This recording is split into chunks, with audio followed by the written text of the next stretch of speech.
Allô la planète.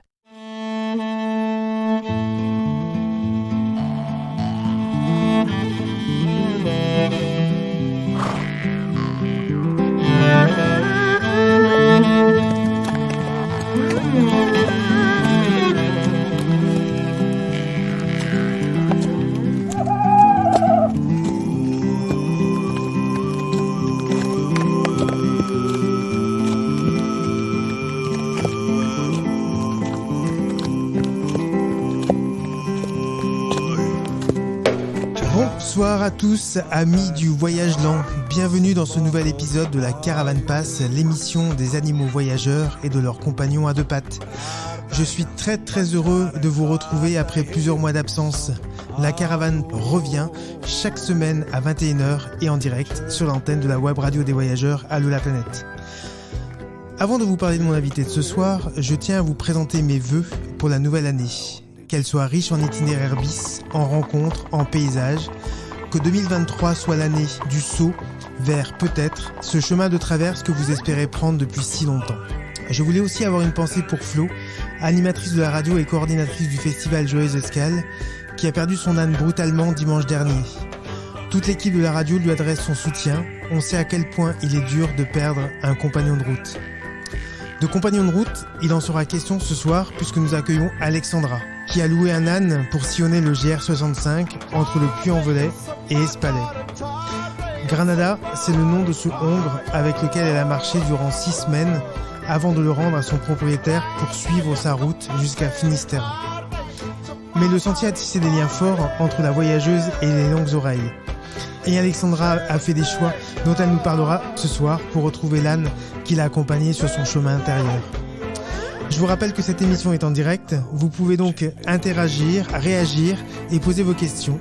N'hésitez pas à le faire par SMS ou WhatsApp au 06 66 45 10 ou directement via l'application mobile de la web radio, disponible sur tous les stores de l'Internet. Bonsoir Alexandra. Bonsoir. Bienvenue dans cette émission. Merci pour l'invitation. En tout cas, je vous remercie. Écoute, merci à toi de l'avoir accepté. Et oui, du coup, j'avais fait le chemin de... C'était pas à Finistère, c'était jusqu'au Portugal. D'accord, mais tu n'es pas passé, tu n'as pas été jusqu'à Finistère? Non, d'accord. Jusqu'à Santiago et après, je suis rentrée chez moi au Portugal. Je voulais voir l'océan chez moi. D'accord. Au Portugal. D'accord. J'avais cru comprendre que tu avais été jusque là-bas. Non. D'accord. On va parler d'abord de toi. Tu fais du cheval depuis combien de temps? Alors du coup, moi j'ai commencé l'équitation, j'avais à peu près 12 ans. Truc classique, au manège le mercredi et le samedi. Et du coup, je me suis attachée à un poney du club que j'avais pris en demi-pension après. Et j'ai fait le parcours classique, donc en Suisse, parce que je suis née en Suisse. On n'a pas les galops, mais j'ai passé le brevet, c'est à peu près l'équivalent, je crois, de votre galop 3 ou 4. Mmh. Et plus tard, déjà en étant adulte, j'ai voulu prendre plutôt une branche randonnée, donc être plus près du cheval, dans le sens avec la nature, donc plus de compétition ni rien, mais une approche plus balade et tranquille dans la nature et découvrir des paysages. Et j'ai décidé de faire ma première rando en Normandie, donc environ de 7-8 jours. Et j'ai refait une rando l'année dernière en Bulgarie, dans les montagnes de Rhodope, une dizaine de jours aussi. D'accord. Ça change de la Suisse. C'est comment le cheval en Suisse? Comment ça se passe? Est-ce qu'il y a cette possibilité, comme en France, de pouvoir faire des randonnées Alors en Suisse, j'ai jamais fait de rando, et en plus la pension que j'avais prise, elle était côté France, parce que comme je viens de Genève, on est vraiment à côté de la frontière, et du coup j'avais ma pension en France. D'accord. La dernière que j'ai eue. D'accord. Donc les randos, c'était plutôt aux alentours du lac Léman, mais côté français. Et du coup, après, plus loin, parti en Normandie. Et puis l'année dernière, c'est que j'ai pris un voyage organisé avec des locaux et de l'itinérance. Donc, je suis restée toujours chez des gens, chez des locaux. Et du coup, les gens ne parlaient pas du tout anglais. Et c'était des soirées avec Google Traducteur D'accord. entre français et bulgare. Avec un petit coup de raki, c'est leur alcool préféré, donc tout passe. D'accord. C'était pour le partage. J'ai énormément aimé la Bulgarie et j'aimerais beaucoup la faire à pied par contre, la Bulgarie. Ça m'a vraiment donné envie de la faire en itinérance. Ouais.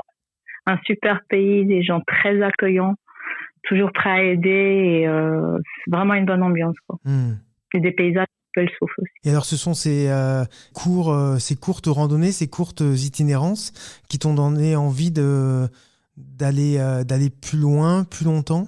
D'aller plus loin, plus longtemps, et je pense que le Covid a aussi joué son effet, parce que quand on a tous été confinés, parce que je vis au Portugal, mais on n'a pas échappé au confinement non plus, j'ai commencé à regarder un peu des vidéos YouTube, donc des gens qui faisaient de l'itinérance, qui marchaient. Et en 2021, j'ai décidé de faire mon premier chemin de Compostelle depuis Porto. Et j'ai beaucoup aimé le chemin, l'esprit du chemin. Donc je faisais déjà de la randonnée en Suisse, mais sans animaux, donc plutôt de la montagne. Et c'est vrai que le chemin de Compostelle, bon, ça a été sur 10 jours, un peu plus, une quinzaine de jours depuis Porto. Et là, oui, je suis allée à Finistère. Et le partage, en fait, c'était le partage parce qu'en fait, on va tous un peu près dans la même direction. Il y a toujours des histoires qui résonnent en nous, en fait, des défis de la vie. Des fois, ils sont semblables. Et du coup, 2021, l'année a été très dure. Elle a fini un peu brutalement et du coup, mon corps aussi est tombé malade. J'ai eu le Covid, j'ai fait une pneumonie, j'ai des problèmes d'intestin. Donc, j'ai été en arrêt maladie pendant 3 mois et quand j'ai repris le boulot, je me suis dit non, il faut que je m'arrête, il faut que je m'écoute. Et c'est là où j'ai décidé, en fait, de faire le Compostelle. Au début, c'était depuis Saint-Jean-Pied-de-Port. Après, je suis tombée sur une vidéo YouTube de La Voix du Puy qui m'a parlé. Et quand j'ai acheté le guide, en fait, il y avait pour voyager avec un âne. Et j'ai fait un peu des recherches, des vidéos sur YouTube, des gens qui marchaient avec des ânes. Et comme je n'étais pas vaccinée et que c'était compliqué de rentrer en France, je me suis dit je vais rentrer à pied en France, donc je vais commencer depuis Genève. Par contre, je vais louer l'âne depuis le Puy-en-Velay. Donc c'est comme ça que j'ai eu l'idée de louer un âne, et surtout c'était un rêve de petite fille, parce que quand tu me demandais à l'école ce que je voulais faire, je disais que je voulais être vagabonde. Ah d'accord. C'était un rêve de petite fille qui a grandi, et comme aussi j'avais aussi le budget, parce que louer un âne c'est pas si bon marché que ça sur une durée aussi longue, mais c'était mon cadeau en fait. Ça a été mon cadeau. Est-ce que je peux te demander combien coûte une location d'un âne pour 5-6 semaines? Alors 5-6 semaines avec le trajet. Parce que, en fait, moi, j'avais fait le trajet, donc c'était du Puy-en-Velay et je devais aller jusqu'à Saint-Jean-Pied-de-Port. C'est ma volonté que je suis pas allée jusqu'à Saint-Jean-Pied-de-Port avec lui, parce que j'ai connu énormément de gens, donc du coup, j'ai fait des haltes, mais il faut compter 1000 et quelques euros. Ouais. Ah oui, encore. D'accord. Donc, c'est quand même un budget. Un gros budget. Voilà. Alors donc, c'était vraiment mon cadeau, quoi. Et donc, tu es partie de Genève à pied jusqu'au Puy? Je suis partie à pied, voilà, exactement, toute seule. Et j'ai fait une halte d'une journée. Et le soir, du coup, le samedi soir, j'ai connu Granada. Le lanier m'a expliqué comment mettre le bac, comment ça marchait et tout, puisque j'avais jamais marché avec ni un cheval ni un âne batté. Donc, c'est la première fois. Mais donc ça s'est très bien passé. Et le lendemain, du coup, je suis allée à la messe du pèlerin le matin, à 6h du matin. Et quand je suis sortie de la cathédrale, l'année était là avec Granada. Donc ça a fait sa petite sensation à la sortie de la cathédrale. Tu m'étonnes. Tu dis que tu n'avais jamais marché avec ni un âne ni avec un cheval, mais malgré tout, tu avais quelques connaissances. J'avais quelques connaissances, oui. des bonnes connaissances. Et puis heureusement, parce que il a quand même arrivé à Figeac, je le sentais vraiment patraque. Du coup, on l'a vermifugé un coup et il a commencé à faire une petite colique due au nombre de parasites qu'il avait. Et j'ai eu une chance incroyable parce que la veille d'arriver à Figeac, je suis tombée sur une fille qui fait un travail extraordinaire de équi-coaching, Marie, et du coup, j'ai appelé Marie, elle m'a envoyé son vétérinaire. Donc, j'ai vraiment eu beaucoup de chance. Et il s'est bien remis. On est resté 3 jours à Figeac dans un gîte, un donativo. Et après, on a repris notre chemin quand il a été mieux. On l'a vraiment écouté, quoi. J'ai vraiment été à l'écoute de lui. Et puis, au moment où il a voulu partir, j'ai dit c'est bon. Là, il a même disparu la veille. Il s'est barré pendant 3 heures. Ah oui, d'accord. Donc, ouais, il était bien là. Il a réussi à ouvrir l'enclos, à partir, il est allé se promener. Puis, quand on est revenu rechercher les lanternes, parce qu'il faisait déjà nuit, il était devant le dortoir, il me regardait du style, mais t'étais où? Alors ça, c'était après un bon parcours déjà où les liens se sont parcours, ouais, oui. bien tissés. D'abord au niveau du matériel que tu avais dans tes sacoches, comment tu as prévu ton voyage? Est-ce que tu étais en autonomie? Est-ce que tu envisageais de t'arrêter dans des gîtes qui accueillaient des équidés ou un mix des deux? Alors j'ai jamais bivouaqué parce que j'ai pas encore passé le cap, donc je bivouaque si j'ai quelqu'un, mais toute seule j'ai pas encore passé le cap, j'ai un peu peur encore. D'accord. Donc ça c'est mon objectif, de pouvoir bivouaquer tranquillement seule. Je sais que tout est dans ma tête, hein, mais j'ai pas encore passé le cap. Sinon, je suis avec Granada, j'ai toujours trouvé des gîtes qui accueillent les équidés. Ou sinon, pendant 2 nuits, j'ai été accueillie par des gens. D'accord. Donc, ils m'ont vu dans la rue, sur la route, et m'ont demandé où j'allais m'arrêter. J'ai dit, je pense m'arrêter par là. Je sais qu'il y a de la place, je sais qu'il y a de la place pour les équidés. J'ai déjà appelé. Mais je suis pas sûre encore. Il fait super chaud, parce que il a quand même fait chaud au mois de juin en France. Et du coup là ils m'ont proposé, on a un grand champ, on a des poneys, est-ce que vous voulez rester? Et puis une autre personne aussi, elle a mis son l'âne dans le jardin de sa mère, de sa maman. Et j'ai dormi chez cette personne. Du coup on est restés très amis et c'est vrai que Granada, en fait, je crois tous les ânes, tous les équidés en fait en général, ça brise la glace en fait avec les locaux. Donc c'est une approche complètement différente que quand on est tout seul à pied, quoi. Ça, j'ai vraiment senti la différence. Même sur ce chemin qui est quand même très fréquenté, où les gens ont l'habitude de voir des pèlerins, alors pas toujours avec des ânes, mais quand même, est-ce que l'accueil est toujours chaleureux chez les gens? Alors en général, en France, franchement, on est très très bien accueillis comparé en Espagne.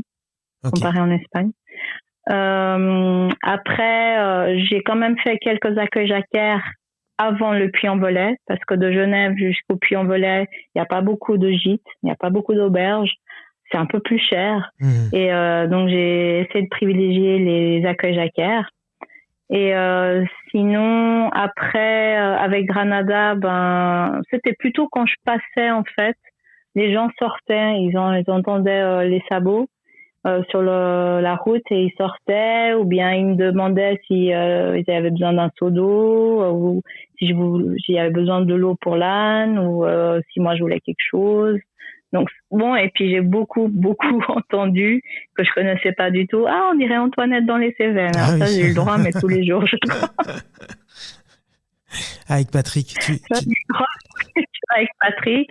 Et c'est vrai qu'après, j'ai regardé la bande-annonce. En plus, Granada avait un petit air de Patrick. Donc, on a eu à toutes les sauces. Et toi, est-ce que tu avais...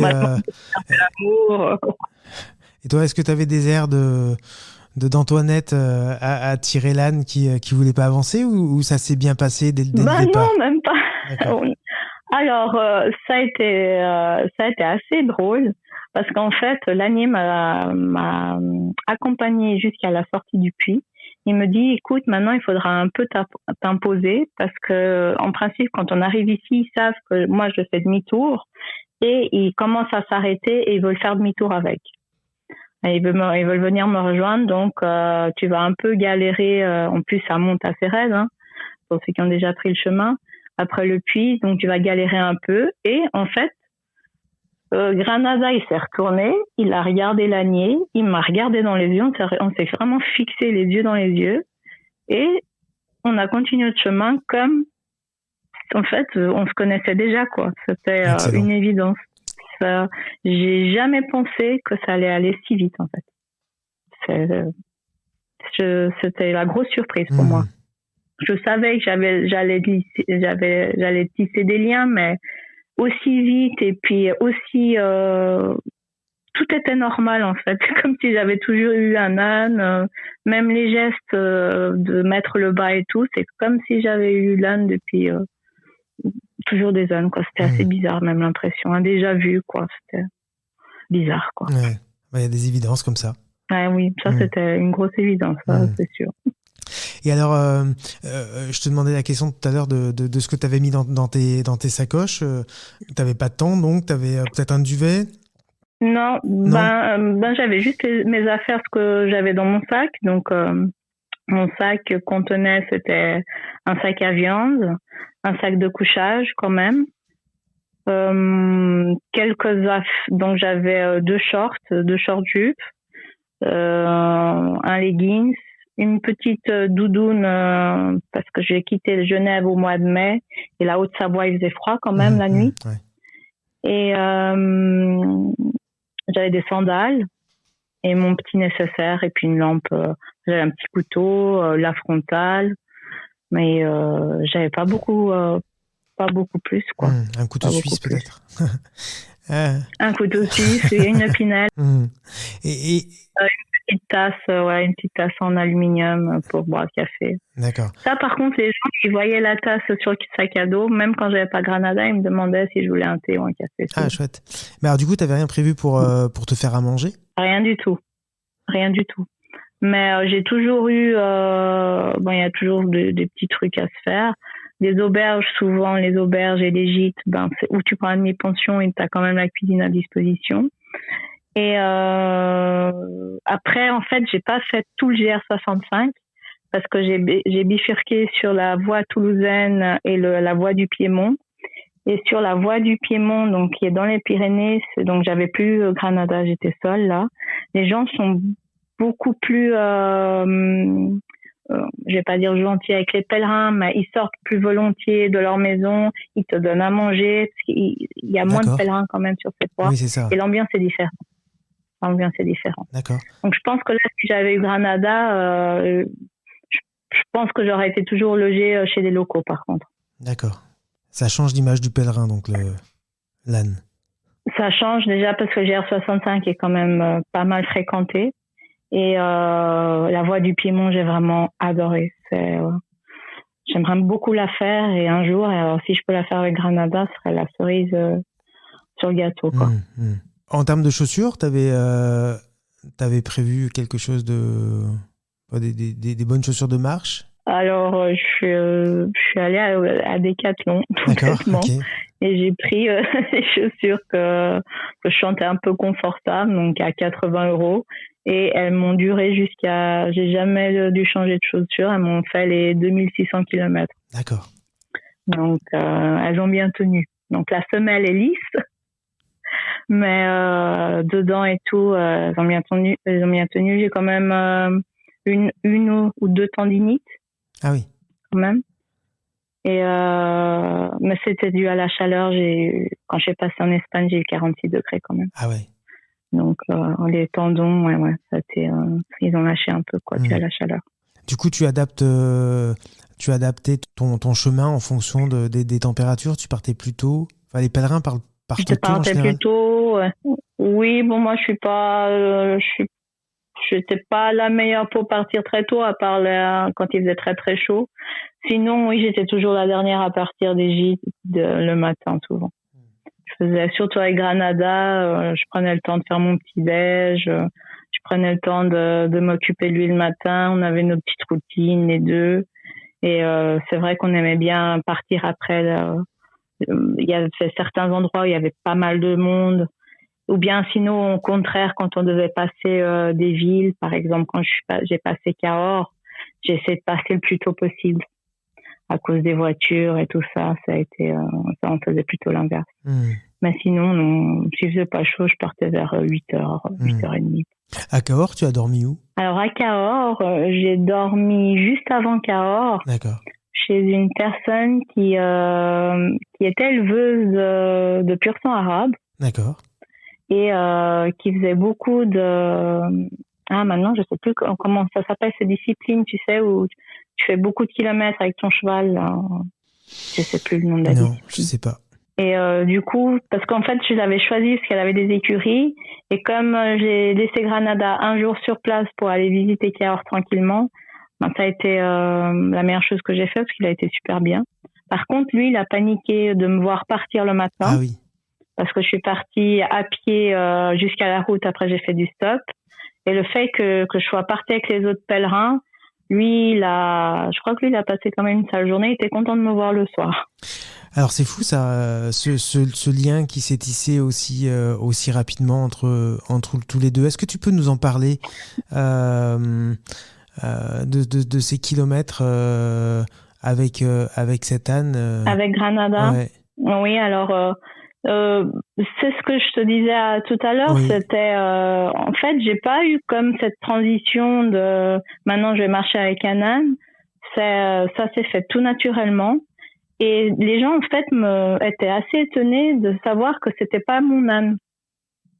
Et deux familles qui avaient loué déjà plusieurs fois des ânes m'ont dit bon, je sais pas si c'est le fait d'être en groupe ou non, mais nos ânes qu'on a loués, ils n'ont jamais été comme ça avec nous, parce que lui, il venait vraiment se coller contre moi, il mettait sa tête sur mon épaule, il adorait que je lui grattais les oreilles, il me faisait des petits becs dans le cou, donc je lui mettais à la longe par-dessus le cou, il me suit.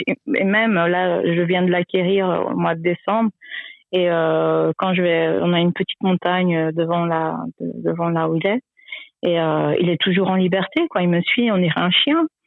Et c'est vrai que donc je sais pas, et comme j'ai jamais eu d'autres ânes, je sais pas si c'est normal ou pas. Mon poney était comme ça déjà, donc je sais pas.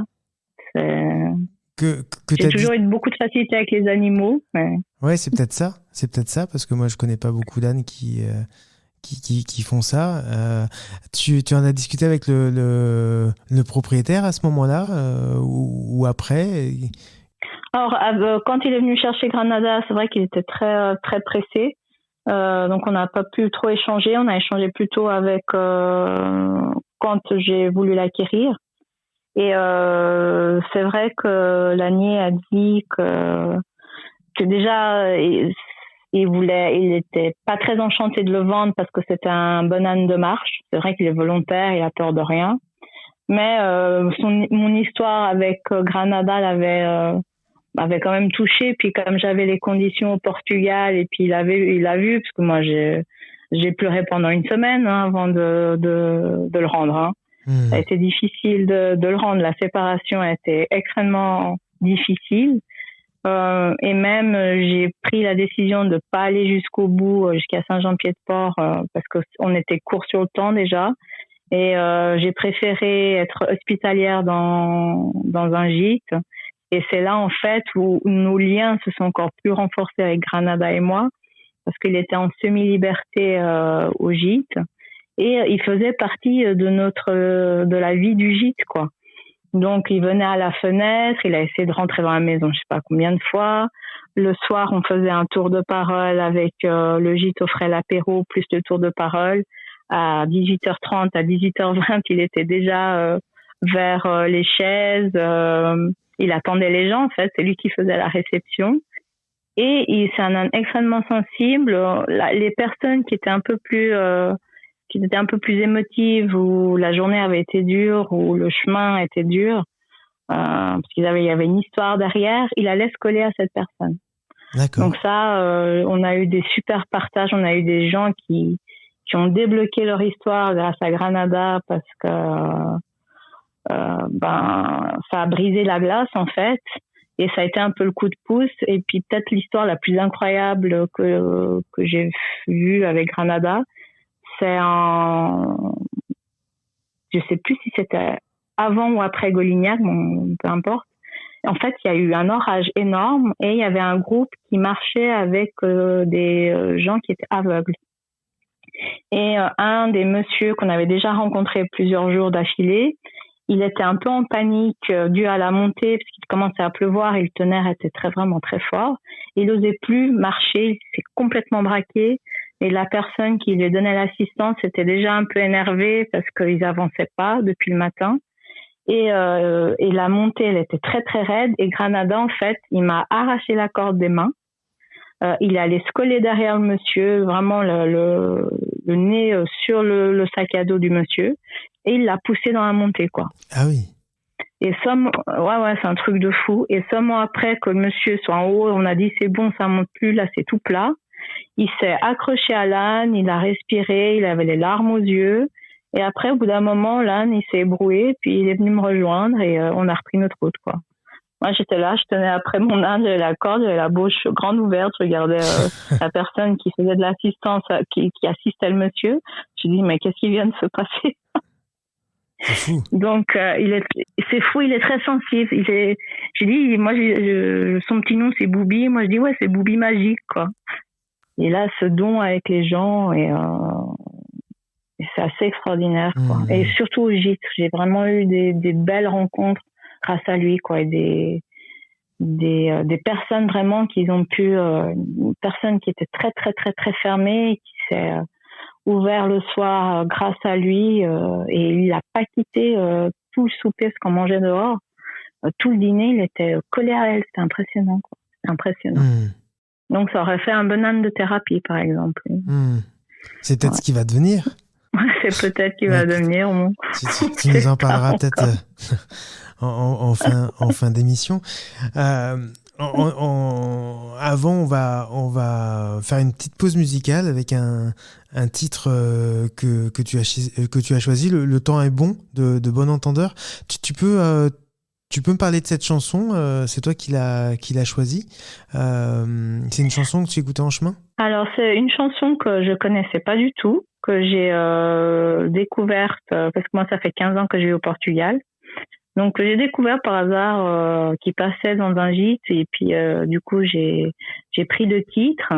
Et ça a été une des premières musiques que j'ai mis, parce que j'avais une toute petite colonne de son que je mettais dans mon sac à dos pour pas mettre les écouteurs à cause de l'âne. Et puis Granada aime bien la musique, et c'était cette musique que je trouvais quand on marchait, surtout dans les grandes plaines d'Aubrac, que je passais en répète tout le temps.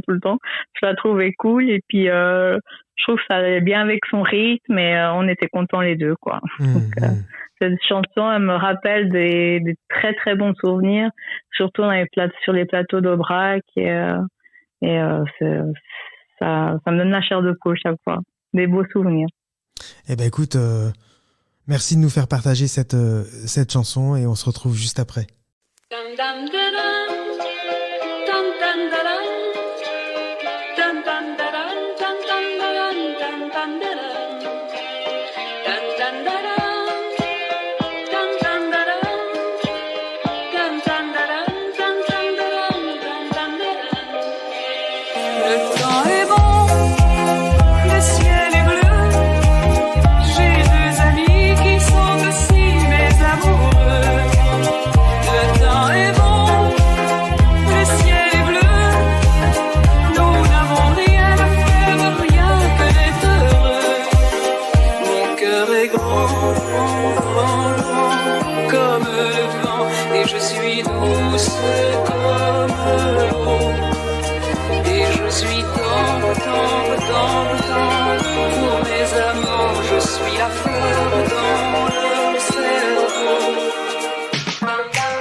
à la peau. Les nuits sont longues, les jours sont chauds.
Vous êtes toujours sur la radio Allô la planète dans l'émission La Caravane Passe. Ce soir, je reçois Alexandra qui a fait une partie du chemin de Compostelle avec Granada, un hongre de 12 ans qu'elle a loué au Puy-en-Velay. Elle nous parle de sa relation très, très connectée avec cette âne.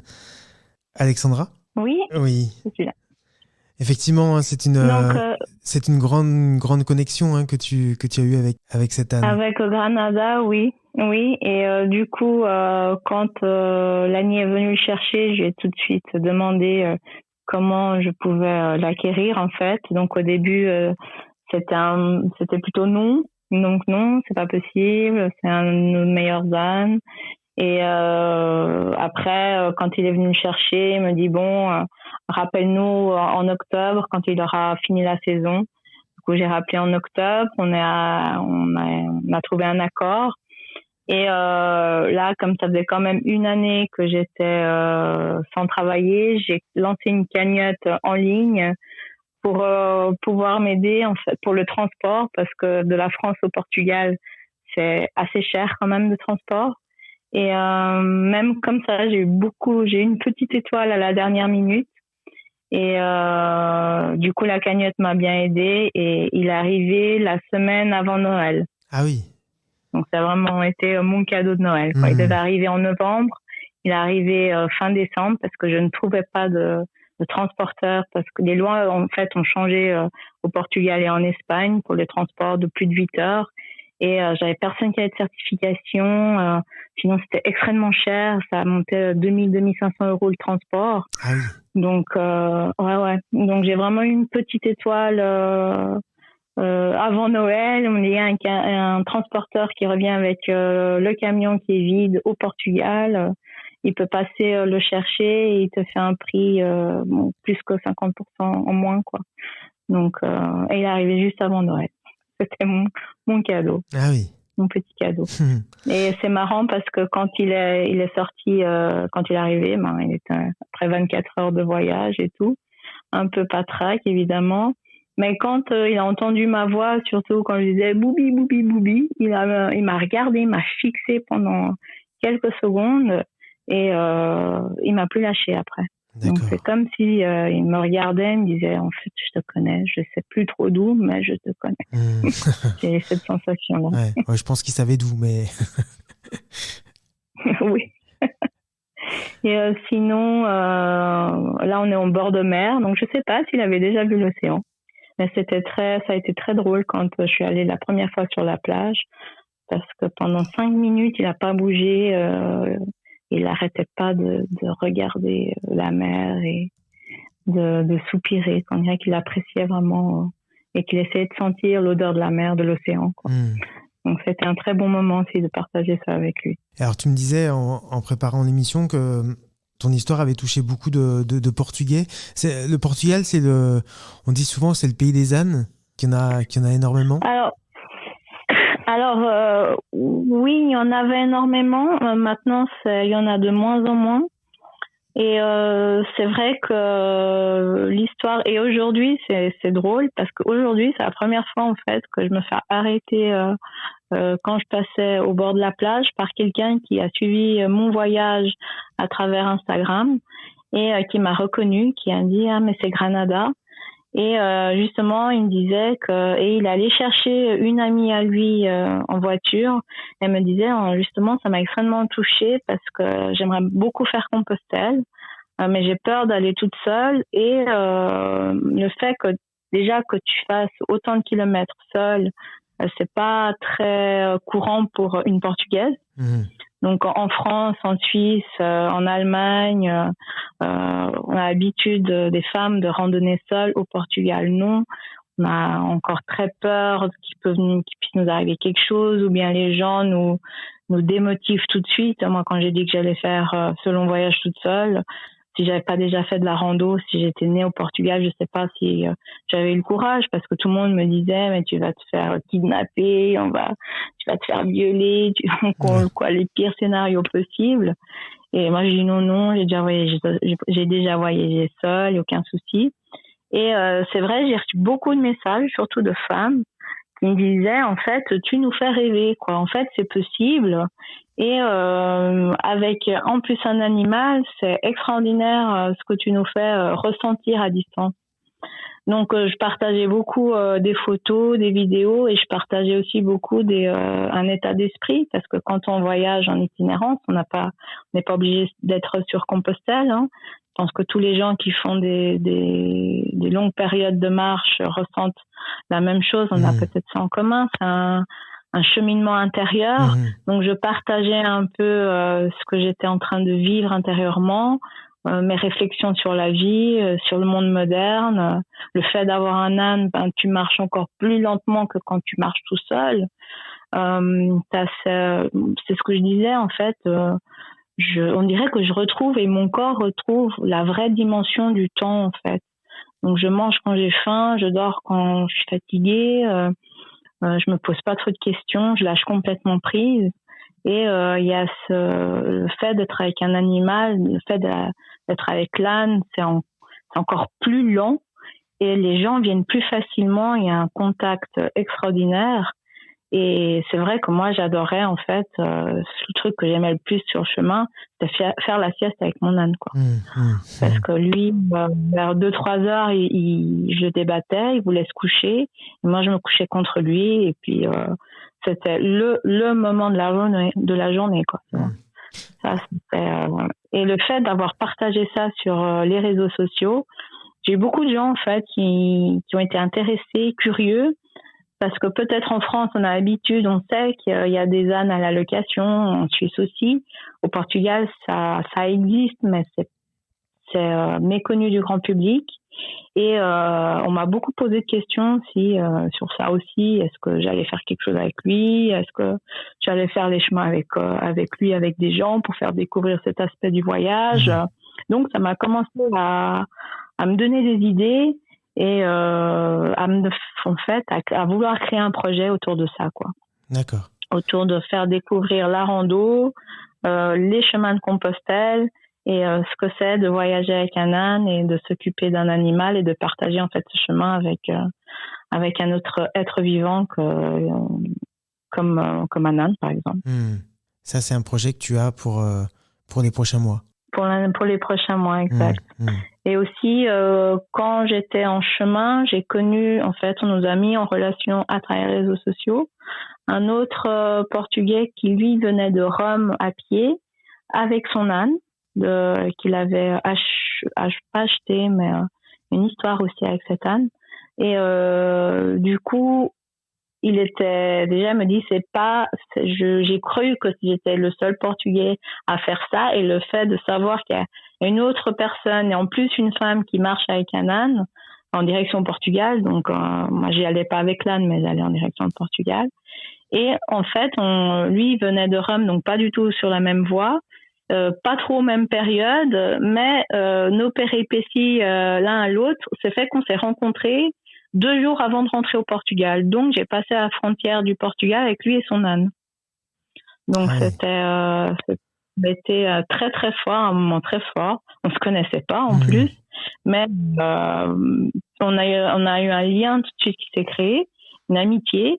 Et il me disait, mais je suis tellement émue. J'ai dit, ouais, je sais. Et en plus, là, je l'ai quand même un peu. Je suis contente pour toi, mais je l'ai gros sur la patate parce que mon Granada me manque, quoi. Donc, je me suis quand même rentrée. J'ai passé la frontière avec un âne quand même. D'accord. Donc, ça a été sympa. Et avec Bruno, on s'est dit, pourquoi pas faire quelque chose au Portugal dans le sens de faire un documentaire marcher avec un âne. Et surtout, tu as plein de petits villages au Portugal qui a que des personnes âgées. Et c'est vrai que quand j'ai marché avec lui, les jours où j'ai marché avec lui sur le nord du Portugal, donc j'ai marché que deux jours et demi, les anciens, en fait, sont extrêmement contents de voir un âne, contents de voir des jeunes marcher avec des ânes. Et en fait, que cette tradition ne se perde pas, parce qu'avant, on faisait tout avec des ânes ici au Portugal, quoi.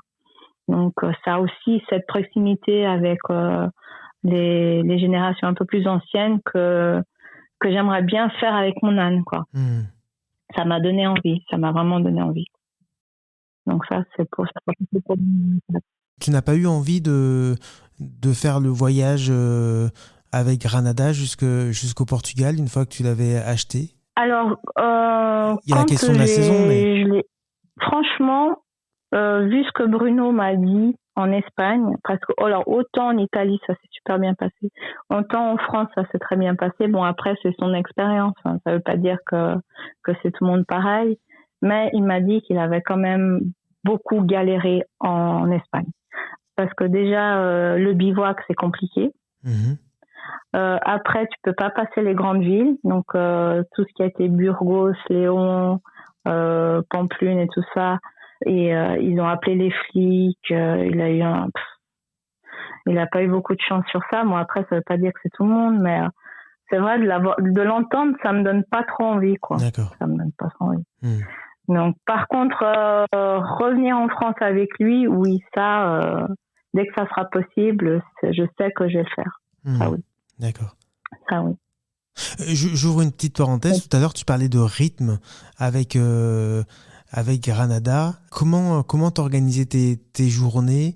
Bon, tu nous expliquais que tu prenais ton temps pour te préparer, mais c'était quoi ton rythme, nombre de kilomètres ou d'heures de marche, et les temps de pause et les moments de pause, comment tu organisais ça? Alors, en fait, je n'organisais rien du tout. D'accord. C'était vraiment, je partais le matin et je savais à peu près où je voulais aller. Après, ça dépendait beaucoup de l'envie du moment, en fait. Par exemple, typique à Saint-Côme, on s'est réveillé, je traînais le matin, j'arrive à la place du village, je vois des autres pèlerins, je lui dis, vous avez envie de marcher? Je dis, oh, pas trop et tout. Je dis, ça vous dit pas qu'on se pose au bord du Lot? Et du coup, on s'est retrouvés en maillot de bain, même Granada, les sabots dans l'eau, et on n'a rien fait, quoi. Tu vois. D'accord, ouais. Donc après, il y a des jours où j'ai fait 35 km parce que lui, il avait la patate, il avait envie de marcher, et d'autres jours, on en a fait 12, quoi. D'accord. Il y a des jours où on a marché, et puis c'était vraiment à la carte, quoi. Et c'est ça que j'ai adoré. C'est déjà parce que les premières semaines, Genève au Puy, j'étais quand même dans le rythme un peu, que je dis le rythme qu'on a l'habitude de la société, de un peu organiser les choses, je vais faire autant de kilomètres. Et dès que j'ai eu Granada, tout ça s'est envolé, en fait. Là, je suis vraiment rentrée dans le lâcher prise. Alors, au début, j'avais fait des étapes, c'était même pas moi, c'était l'année qui avait fait des étapes juste pour que je comprenne un peu comment ça marche. Et puis après, rapidement, j'allais vraiment au feeling. Et comme j'ai toujours passé entre les gouttes, j'ai jamais... et c'est bizarre parce que j'ai marché du mois de mai jusqu'en octobre, et même en Espagne, j'ai toujours eu de la chance. Je suis jamais passée au moment des grandes foules. Donc, j'ai jamais eu le problème d'arriver au gîte et que c'était complet, quoi. Et je regardais par rapport au guide où il y avait des auberges ou des gîtes qui accueillent les équidés, j'appelais en disant est-ce que vous êtes full ou pas. Non, tu peux venir. Et puis voilà, quoi. Il me reste environ 5 kilomètres et je savais que j'étais capable de les faire, quoi. Donc ça a marché un peu comme ça, quoi. Et aussi après, quand je suis arrivée à l'Azkaban, j'ai connu justement, il a une chaîne de YouTube qui m'a mis un peu en réseau avec des hébergeurs. Et là, je passais d'hébergeur en hébergeur qui connaissaient déjà mon histoire. Et c'est vrai que j'arrivais chez eux, on était accueillis, Granada et moi, comme de la famille, quoi. Donc ça a été encore plus incroyable, cette partie du voyage jusqu'à Espalais, quoi. Radio Camino, ça marche bien. Ah ouais, Radio Camino, et puis Madi aussi. Ah, Madi, oui. Madi, il a pas mal fait pour moi, lui, quand même. Donc c'est vrai, Radio Camino a super bien marché. Et, on arrivait, on était déjà, en fait, on savait déjà qui on était. On savait même que j'aimais bien, que je faisais des bonnes sangrias et tout, tu vois. Ah ouais, alors justement, ton âne aussi aime bien les sangrias. Alors, mon âne aussi, il aime bien les sangrias. Donc, pour la petite histoire, au gîte, pour l'apéro, j'ai commencé à mettre ma petite touche. Je dis, on va mettre un petit peu une touche sangria à la portugaise. Donc, j'ai fait dans une grande casserole et j'ai posé sur la table et je me suis jamais dit qu'il allait voir la casserole, quoi. Jamais pensé. Et quand je suis revenue, il avait déjà presque tout bu. Donc, il s'est tapé, je sais pas combien de litres de sangria. Il était pas très bien le soir. J'ai quand même eu un peu peur. Ouais. Mais je me suis dit, mais qu'est-ce qu'il a foutu? Il est parti tout seul dans son paddock, il allait se coucher. Donc, c'est bien tombé parce que j'avais passé la nuit à côté de lui. Je me suis dit, je vais quand même passer la nuit parce que s'il est pas bien, il faudra appeler le veto, quoi. On ne sait jamais. Et une Allemande qui bivouaquait m'a dit, est-ce que je peux dormir à côté de lui? Et je suis infirmière, quand je fais des études d'infirmière en vétérinaire. J'ai dit, tu me tombes du ciel. Donc, dors avec lui. Et si tu as un souci, moi, je suis là-bas, tu m'appelles, quoi. Mais non, ça s'est très bien passé. Et puis, du coup, après, on a toujours mis la sangria en sécurité. On l'a toujours attachée après. Tu m'étonnes. Avant de terminer cette émission, parce qu'on est bientôt à la fin, est-ce que tu peux me dire ce qui te reste de ce chemin? Qu'est-ce que, quand tu y repenses, où tu es, qui tu vois, enfin voilà, qu'est-ce qui reste de cet itinéraire de 5-6 semaines avec lui? Alors, de 5-6 semaines avec lui, il reste beaucoup d'amitié, en fait. Et ça a été super sympa parce que une des pèlerines que j'ai vraiment crochée sur le chemin, que j'ai connu grâce à Granada, parce qu'il est allé direct vers elle aussi. Et à un moment, elle avait une tendinite et Granada lui a porté son sac sur quelques kilomètres. Et elle est venue passer quelques jours en vacances et elle était présente quand Granada est arrivé au Portugal. Donc ça a été très fort pour Claire et moi qu'elle soit là, et puis parce que c'était grâce à Granada qu'on s'était connus. Et surtout de ces 6 semaines, c'est quand je suis passée chez les hébergeurs, le lien qui est resté dans les gîtes et les conversations. Et surtout, ce que j'ai adoré aussi, c'est de marcher en prenant le temps, quoi. Et les spots de sieste que j'ai fait avec lui et les paysages que j'ai pu admirer, parce qu'en fait, je me suis rendu compte que si j'avais pas eu Granada, je serais passée à côté de beaucoup de paysages. Lui, il s'arrête et il aime bien admirer la vue. Et j'ai des super photos où le soir, les pèlerins, quand on dit « Ah, t'as vu cette vue ?» Ils me disaient « Mais j'ai rien vu de ça, moi. » Ah oui. En fait, les gens, ils marchent, ils regardent tout droit. Et Granada, il m'a appris, en fait, à prendre le temps de bien regarder de temps en temps, de s'arrêter, de regarder derrière soi le chemin et d'avoir le paysage sur une autre perspective et de voir la beauté des paysages, quoi. Donc ça, c'est vraiment grâce à Granada que que j'ai eu ces réflexes. Et en Espagne, je faisais ça avec certains pèlerins. Et ils me disent, mais j'ai jamais pensé à me retourner. J'ai dit, écoute, tu sais qui m'a appris ça? C'est mon âne. Donc, c'est vrai. Et c'est surtout le partage avec les gens et la gentillesse en fait de cet âne à aller vers les gens, quoi. C'est l'empathie et la bienveillance de cet animal qui m'ont beaucoup marqué aussi. Et je pense qu'on fait une sacrée équipe les deux quand même sur ça. On s'est bien trouvé, je pense. Ouais, je crois, j'en ai l'impression en tout cas. Merci Alexandra pour ce partage. Est-ce que tu veux nous laisser un lien vers une page Facebook ou un compte Instagram? Tu en parlais tout à l'heure, où on pourrait revoir ton histoire, ton parcours. Voilà, j'ai une page Instagram et une page Facebook. C'est Granada_Alex. Et où je publie des photos. Là, c'est plutôt des photos de où il est maintenant.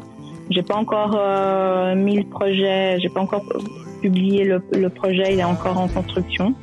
Et sinon, il y a toutes les photos du voyage, des textes écrits, mes réflexions, quelques anecdotes de Granada aussi. Donc, vous pouvez trouver tout autant sur la page Facebook qu'Instagram. Eh ben, c'est noté. Merci Alexandra d'avoir été notre invitée de ce premier épisode de cette première édition de la rentrée. Merci à toi. Non, merci à toi pour ton invitation et c'est une super émission. Merci beaucoup. Merci. Passez une bonne soirée à tous. À bientôt. Salutations du Portugal. Au revoir. Merci. Voilà, chers auditeurs, ce numéro de la Caravane Pass se termine. Merci d'avoir été à l'écoute de la web radio à de la planète. Je vous retrouve la semaine prochaine pour le récit de nouveaux animaux nomades. En attendant, vous pourrez réécouter cette émission samedi à 11h et lundi à 10h, puis dans quelques jours en podcast sur le site de la radio. Si vous souhaitez vous aussi raconter votre voyage, contactez-moi au 06 66 44 15 10, 06 66 44 15 10. En attendant, bonne fin de soirée sur de la planète et à la semaine prochaine. Bye bye.